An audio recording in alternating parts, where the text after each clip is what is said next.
Hi, Tash. Hello. Welcome to Fashion Means Business, our yearly event at the Fashion Business School. I'm really excited that you've taken time out to talk to me today about your dissertation. Just want to give a brief introduction to Tash. Tash is about to graduate from business school, where you've studied an MA in strategic fashion marketing. And I had the pleasure of supervising your dissertation. Really interesting, and that's what we're going to talk about today. The reason we're talking about it, and I invited you to join for our conversation today, is because throughout the years, I've seen so many interesting topics from students focusing on sustainability. And what's really interesting about it is that students, they have an ability to identify emerging trends within the topic of sustainable fashion that we don't know that well yet in the literature, but then students, they do research on it, and it's quite inspirational for me and for everyone else who has the pleasure of reading your dissertations. So I want to start by asking you to present the topic that you were exploring in your dissertation.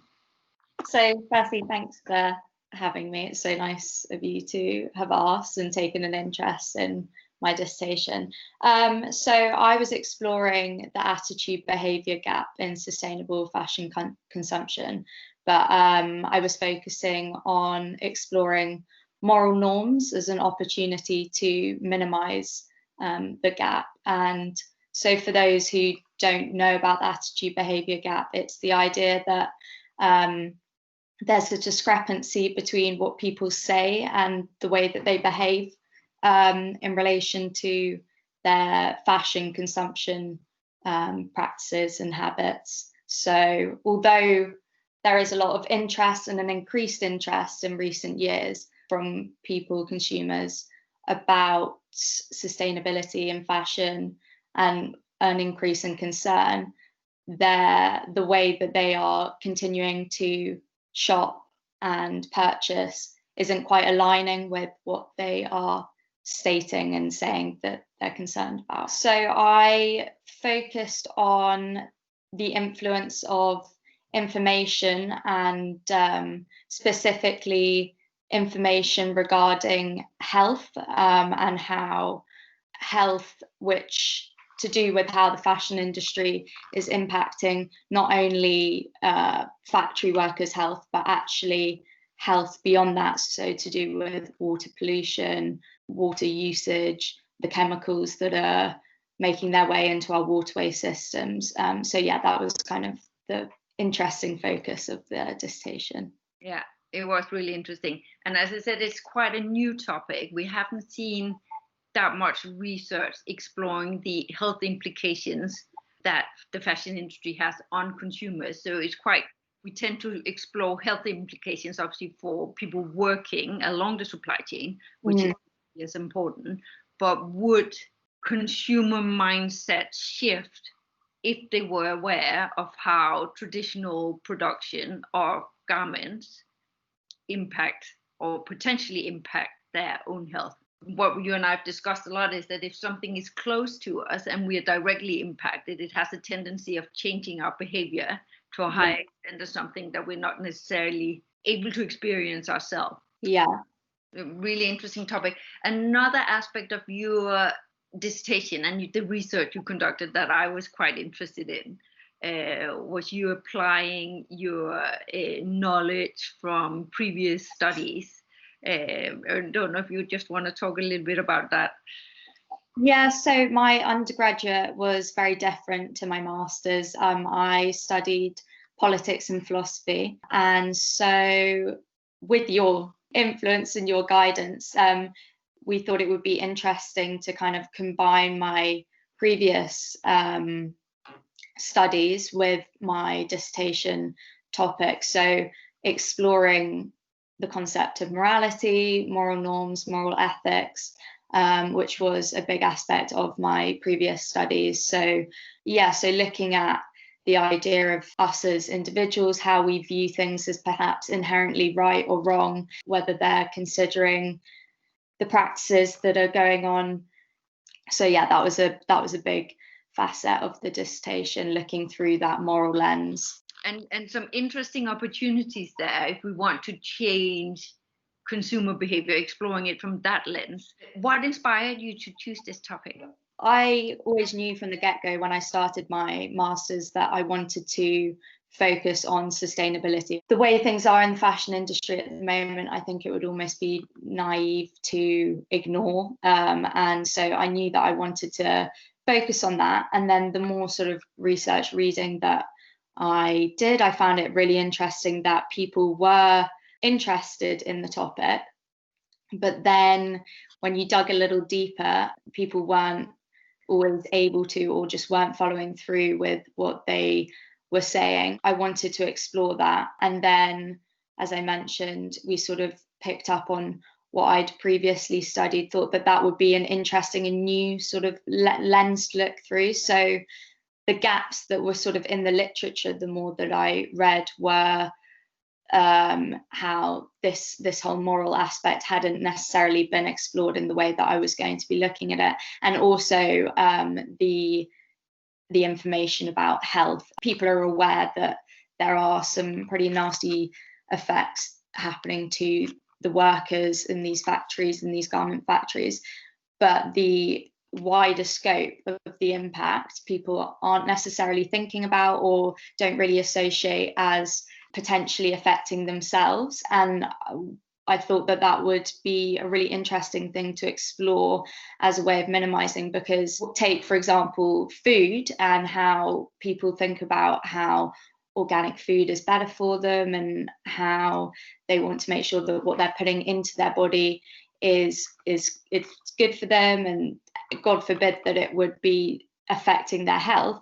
But yet the clothes that we're putting on and the clothes that we're purchasing, no one's really making that connection about how this could potentially be affecting our health. And I think what's really interesting is that why is it we don't make that connection between something we put on our body having equal impact to what we put inside our body, seeing that our skin is our largest organ. So there's some really interesting aspects in utilizing that knowledge to see what happens with consumer attitudes and intended behavior if we know that. So moving on to, because I know that was what you were exploring with a more experimental approach to your primary research, or the research that you were carrying out. Can you tell us a little bit about how you went about approaching your challenge? So how did you explore it?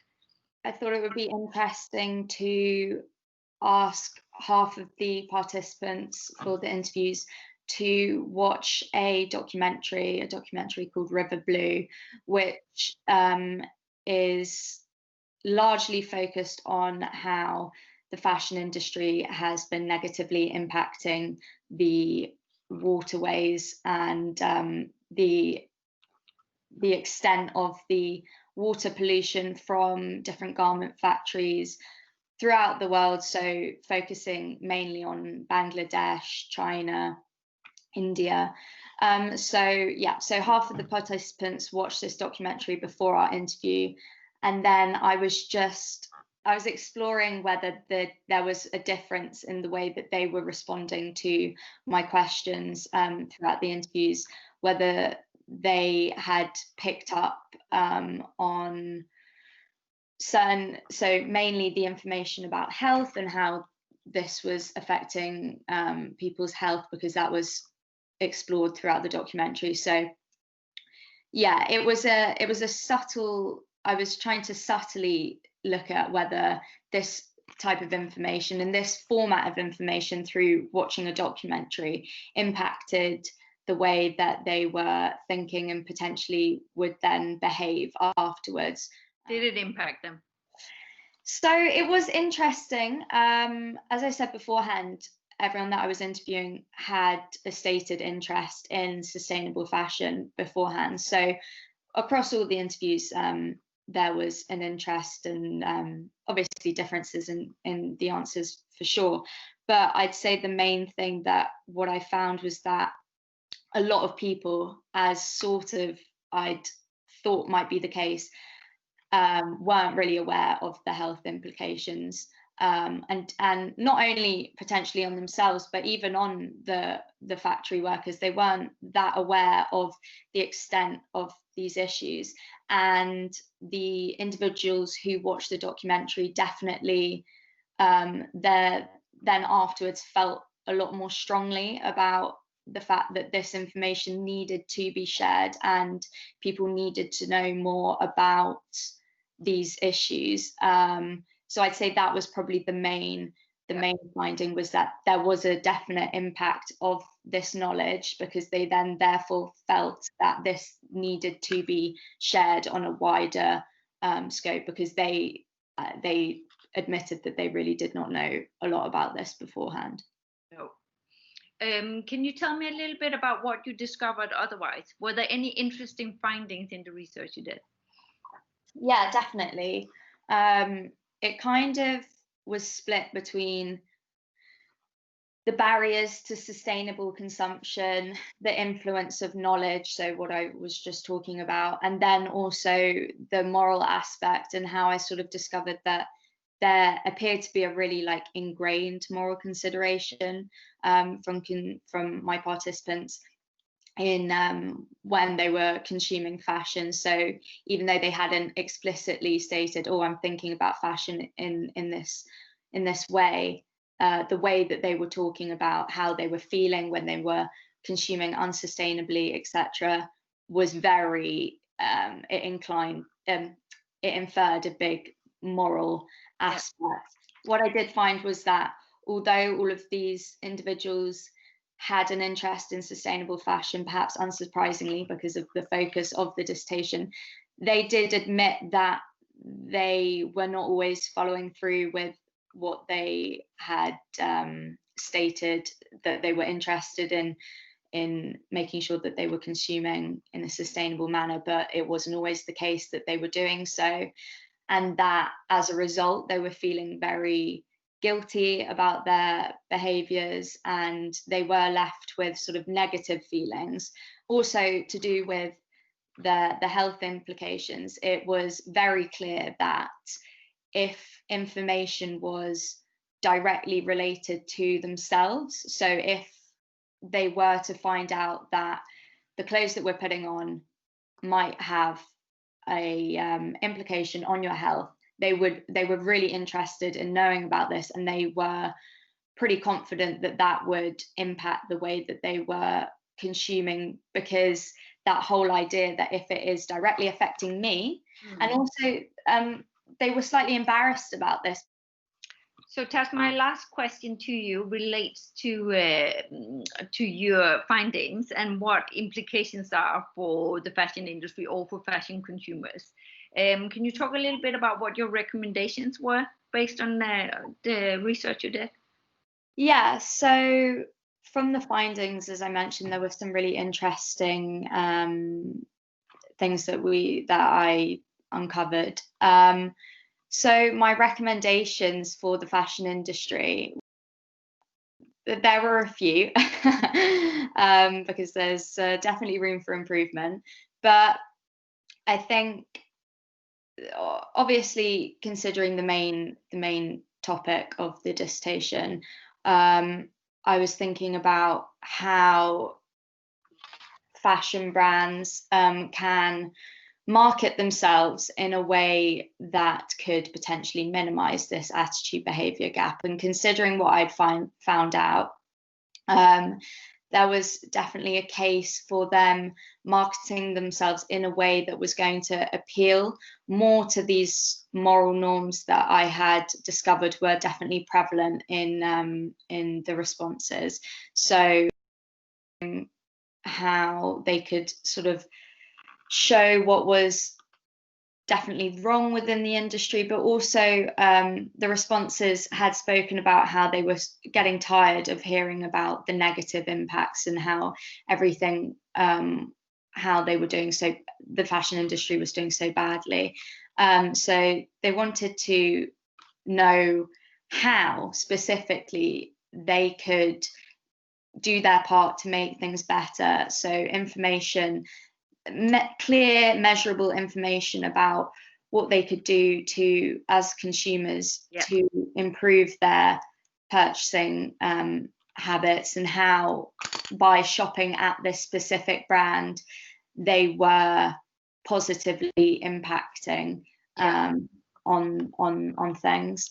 Also, the idea of sharing more information to do with health, as I spoke about previously, there was a definite interest in learning about that. So whether that was the responsibility of fashion brands, or there is this big sort of debate about where the responsibility for this information needs to come from, whether it needs to be sort of big external powers such as the government, whether they need to be educating the wider public about these issues, because as we both said, the people that I was interviewing were knowledgeable on the topic, but yet they still had gaps in their knowledge. And if you were considering just the general population who perhaps don't really have much interest in the matter, they really just aren't aware of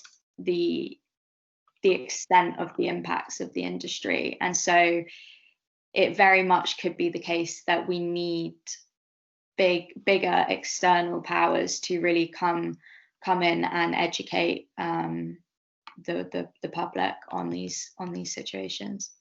And truth be told, it would probably also be just a handful of companies who are sustainable enough to be able to talk about health implications, talk about morality, and then also do it in a positive message. Something which I haven't mentioned, which came up time and time again, which is perhaps unsurprising to those who know a lot about sustainability and fashion, is that there were concerns throughout the people that I was interviewing about greenwashing and the idea of genuine transparency, and really feeling like what they were being told from these brands was actually the truth, because as we know, time and time again, this has been a big issue. And so there was a definite desire throughout the responses that they just wanted to be reassured that the brands that they were thinking were sustainable, or the things that they thought they were purchasing were actually what they were being told, and it was genuine and authentic. And so that is definitely something which fashion brands have to, it's a big challenge that they face, because the issue is now that even if perhaps what you are saying is genuine, people are so dubious and so concerned about that actually being the case, that is a significant issue that they are now going to have to face. So honest communication, addressing health, and utilizing moral norms or morality as a tool for notching behavior if you are a sustainable company. And obviously, when we're talking about attitude behavior gaps in sustainable consumption, we are also addressing that consumers can't just sit back and wait for companies to do something. We have to see ourselves both as part of the problem, and because we're part of the problem, we're also part of the solution. Are you going to work in sustainable fashion when you graduate? I mean, that is absolutely what I would love to do. I mean, obviously, I went into this master's with a fairly decent base knowledge about sustainable fashion. As I said, I knew that that's what I wanted to focus on. But obviously now, the more that I know, it just seems that it would be really difficult for me to be able to go into the fashion industry that didn't have a focus on sustainability, as it just wouldn't align with my moral compass. So yeah, that would be the dream situation, definitely. I think the mood is that this is the decade for radical change, and we need to see that change happen now. You are the ones who will bring about that much needed change in the fashion industry. Yeah, I definitely hope so. That's the way that I think about it anyway. So I sincerely hope that this is a big decade for change, because it needs to be. And thank you so much for taking time out to speak to me today. not at all. Thank you so much for having me. It was very enjoyable.